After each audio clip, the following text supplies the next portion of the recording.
Сәлеметсіздер ме? Менің есімім Ермахан Несібелі. 9 сынып оқушысымын.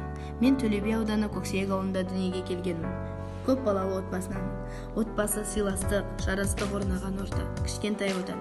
Отан отбасынан басталады дегендей, отанды сүю отбасынан басталады рас.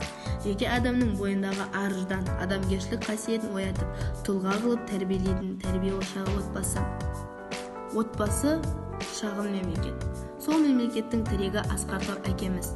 Менің әкем нөмірі 9 колледжде өндіріс шебері болып жұмыс жасайды. Ол отбасымыздың тірегі, асыраушысы, қамқоршысы. Әкемнің мінез құлқы, адамдармен қарым-қатынасы, білімі мен өнері өзіме үлгі. Өнеге алатын, оған қарап өсетін нысан. Отбасының береке ынтымағы үшін әкемнің әділ ұстанымды болуы мен үшін орасан маңызға ие.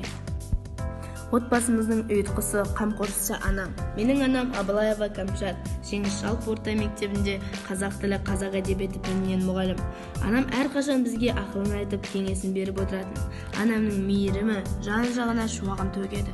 Осы шуақпен жылынып, асыл ананың құшағында мейірім алып көрген барша адамзат аналарды ардақтап, аялай білсе, бұдан асқан бақыт жоқ шығар. Менің 2 ағам грант иегері. Бірінші ағам аграрлық университетінде оқиды, ал екінші ағам Мұхтар Әуезов университетінде білім алуда. Ал қалған 4-еуміз өте татумыз. Мен және үлкен інім мектеп оқушыларымыз.